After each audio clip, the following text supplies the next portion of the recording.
Students, मेरा नाम मेघा चावला है और आज हम पढ़ेंगे वैदिक सभ्यता के बारे में। इससे पहले कि हम अपनी आज की वीडियो स्टार्ट करें, यदि आपने हमारे चैनल को सब्सक्राइब नहीं किया है तो प्लीज़ चैनल को सब्सक्राइब कर लीजिए और बेल आइकन को प्रेस कर लीजिए।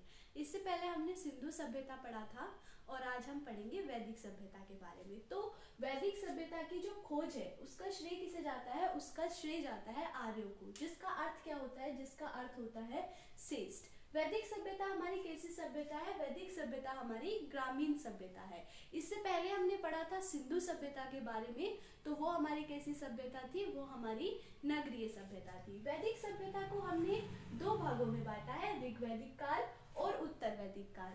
ऋग्वैदिक काल का जो टाइम पीरियड है वो क्या है? 1500 से लेकर 1000 ईसा पूर्व, और उत्तर वैदिक काल का टाइम पीरियड क्या है? 1000 से लेकर 600 ईसा पूर्व। ठीक है। ऋग्वैदिक काल की जो हमें जानकारी मिलती है वो कहाँ से मिलती है? ऋग्वेद से मिलती है। ऋग्वेद का टाइम पीरियड अगर पूछे तो वो क्या होगा? 1500 से लेकर 1000 ईसा पूर्व ही होगा। इसके बाद ऋग्वैदिक काल के मुख्य देवता कौन से हैं? तो ऋग्वैदिक काल के मुख्य देवता हमारे हैं इंद्र। और उत्तर वैदिक काल के मुख्य देवता कौन है? तो उत्तर वैदिक काल के मुख्य देवता है प्रजापति। ठीक है। इसके बाद अगर बात करें तो ऋग्वैदिक काल का जो ऋग्वेद है, ऋग्वेद का पहला और 10वां मंडल हमने बाद में जोड़ा था। तो 10वां मंडल क्या करता है? पुरुष सूक्त को 4 भागों में बांटता है, ब्राह्मण, वैश्य, क्षत्रिय और शूद्र। ठीक है। उस टाइम पे जो लोग जैसा काम करते थे उसी के आधार पर इन्हें 4 भागों में बांट दिया था। जैसे कोई पंडित का काम कर रहा है तो उसे ब्राह्मण का नाम दे दिया था, इस तरीके से इसको बांट दिया था। लेकिन बाद में यानी कि उत्तर वैदिक काल में इन चारों को क्या कर दिया गया था? जन्म के आधार पर ही बांटना शुरू कर दिया गया था। जैसे आज भी यही चीज चल रही है। जैसे ब्राह्मण का बेटा ब्राह्मण पैदा होगा, पंजाबी का बेटा पंजाबी पैदा होगा, तो ये चीज हमारे उत्तर वैदिक काल से शुरू हुई थी। ठीक है। उत्तर वैदिक काल में कौन से वेद आएंगे? तो उत्तर वैदिक काल में हमारे यजुर्वेद, सामवेद और अथर्ववेद आएंगे। इनके बारे में हम डिटेल में नेक्स्ट वीडियो में समझेंगे। पहले हम वैदिक सभ्यता को आज कवर करेंगे। तो वैदिक सभ्यता की खोज किसने करी थी? आर्यों ने करी थी। आर्य सर्वप्रथम भारत में कहाँ बसे थे? तो भारत में बसे थे पंजाब और अफगानिस्तान में। ठीक है। अफगानिस्तान उस टाइम पे भारत का ही भाग था। अब अलग अलग लोगों ने अलग अलग मत दिए है कि आर्य आए कहाँ से थे। तो मैक्स मुलर के अनुसार आर्य कहाँ से आए थे?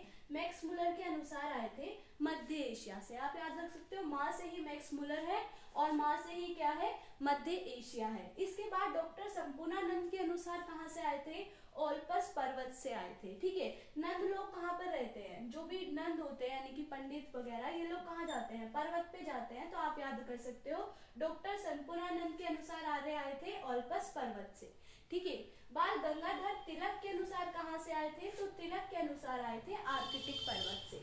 इसके बाद पूछा जाए अगर स्वामी दयानंद के अनुसार कहाँ से आए थे? तो स्वामी दयानंद के अनुसार आए थे तिब्बत से। ठीक है। स्वामी दयानंद ने एक समाज की भी खोज करी थी। कौन से? आर्य समाज की। आर्य समाज की खोज का श्रेय किसे जाता है? स्वामी दयानंद सरस्वती को ही जाते हैं। चलिए बात करते हैं कि हमें जो वैदिक सभ्यता है उनकी जो जानकारी मिलती है वो कौन कौन से स्रोतों से मिलती है।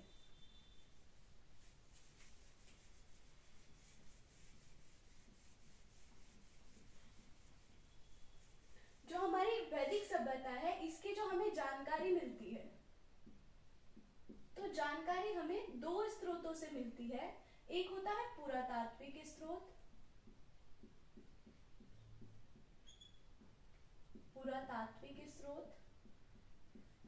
और दूसरा कौन सा होता है? दूसरा होता है हमारा साहित्यिक स्रोत। हमने जो अपनी सबसे फर्स्ट वीडियो थी उसमें आपको बताया था कि पुरातात्विक स्रोत में क्या चीजें आती है। तो पुरातात्विक स्रोत में कौन कौन सी चीजें आती है? अभिलेख आते हैं।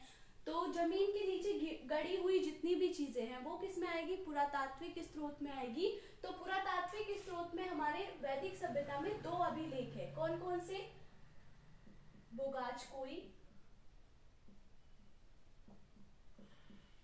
बोगाचकोई अभिलेख और दूसरा है कस्सी अभिलेख।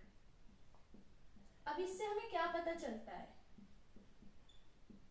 तो बोगाचकोई अभिलेख से हमें क्या पता चलता है कि वैदिक सभ्यता में कौन कौन से देवता थे, जैसे इंद्र, वरुण। तो इन देवताओं के बारे में हमें जानकारी कहाँ से मिलेगी? बोगाच कोई अभिलेख से मिलेगी हमें देवताओं के बारे में जानकारी। और कस्सी अभिलेख से क्या पता चलेगा? कस्सी अभिलेख से पता चलेगा कि आर्य लोग, यानी कि जो आर्यों की शाखा थी, वो एक शाखा कहाँ आई थी? भारत में आई थी। ये कौन से अभिलेख से पता चलता है? ये पता चलता है हमें कस्सी अभिलेख से। आप याद कर सकते हो पुरातात्विक स्रोत को कोई किसी से, यानी कोई में कौन आएगा? बोगाच कोई, और किसी में कौन आएगा? कस्सी अभिलेख आएगा। और फर्स्ट वीडियो में ही हमने बताया था कि साहित्यिक स्रोत में क्या आता है, तो साहित्यिक स्रोत में आएगा हमारा वेद। मैंने स्टार्टिंग में ही बताया था कि वैदिक सभ्यता की जो हमें जानकारी मिलती है वो मुख्यतः किससे मिलती है?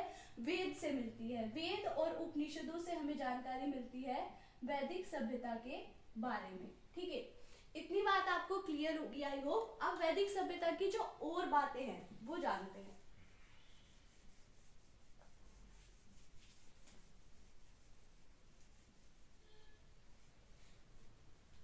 अब बात करते हैं कि वैदिक सभ्यता का जो समाज था वो कैसा था। तो वैदिक सभ्यता का जो हमारा समाज था वो कैसा था? पितृसत्रात्मक। इससे पहले हमने सिंधु सभ्यता पढ़ी थी, उसका समाज कैसा था? तो उसका समाज हमारा था मात्र सत्रात्मक। ठीक है, आर्यों की भाषा कौन सी है? तो आर्यों की भाषा थी हमारी संस्कृत। ठीक है, और वैदिक सभ्यता अगर पूछे कौन सी सभ्यता है, तो हमारी ग्रामीण सभ्यता है। वैदिक सभ्यता में ही क्या हुआ था? लोहे की खोज हुई थी, लोहे धातु की खोज हुई थी। लोहे धातु की खोज हुई थी, जिसे क्या कहा जाता था? लोहे को कहा जाता था शाम अयस्क। शाम अयस्क कहा जाता था लोहे को। ठीक है, और तांबे जो धातु पहले से ही था, उस तांबे को क्या नाम दिया गया था? तांबे को कहा जाता था लोहित अयस्क।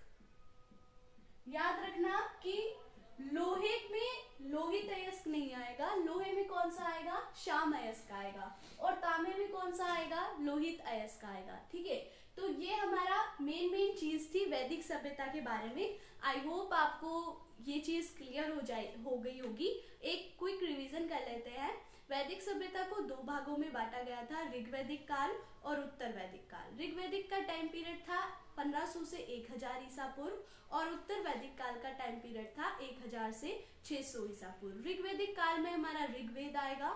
इसके बाद मुख्य देवता कौन से आएंगे? इंद्र आएंगे, और इसमें क्या हुआ था? पुरुष सूक्त को 4 भागों में बांट दिया गया था। उत्तर वैदिक काल में क्या चीज हुई थी? बाकी जो बचे हुए 3 वेद थे, यजुर्वेद, सामवेद और अथर्ववेद, वो उत्तर वैदिक काल में आए थे। मुख्य देवता कौन थे? प्रजापति थे। और जो ब्राह्मण, वैश्य, क्षत्रिय, शूद्र को बांटा था, यहाँ पर जन्म के आधार पर बांटना शुरू कर दिया था। ठीक है, इसके बाद जानकारी, वैदिक सभ्यता की जो जानकारी थी वो 2 स्रोतों से मिल रही थी। पुरातात्विक स्रोत, जिसमें हमारा क्या आएगा? बोगाच कोई और कस्सी अभिलेख, और साहित्यिक स्रोत में क्या आएगा? हमारा वेद और उपनिषद। ठीक है, और बोगाच कोई में क्या था? देवताओं का वर्णन था। कस्सी में क्या था? कि आर्यों की एक शाखा भारत आई थी। ठीक है, आर्यों की भाषा कौन सी थी? संस्कृत थी। समाज कैसा था? पितृ प्रधान समाज था। आर्य सर्वप्रथम भारत में पंजाब और अफगानिस्तान में आए थे। मैक्स मुलर के अनुसार कहाँ से आए थे? मध्य एशिया से आए थे। डॉक्टर संपूर्णानंद के अनुसार कहाँ से आए थे? ओल्पस पर्वत से आए थे। बाल गंगाधर तिलक के अनुसार आर्कटिक पर्वत से आए थे। स्वामी दयानंद के अनुसार तिब्बत से आए थे। ठीक है, और वैदिक सभ्यता में ही क्या हुआ था? लोहे धातु की खोज हुई थी, जिसे हमने शाम अयस्क कहा था, और तांबे को क्या कहते थे? लोहित अयस्क कहते थे। ठीक है, तो ये हमारी थी आज की वीडियो। आई होप आपके लिए ये हेल्पफुल होगी, और जाते जाते प्लीज चैनल को सब्सक्राइब करना मत भूलें। Thank you.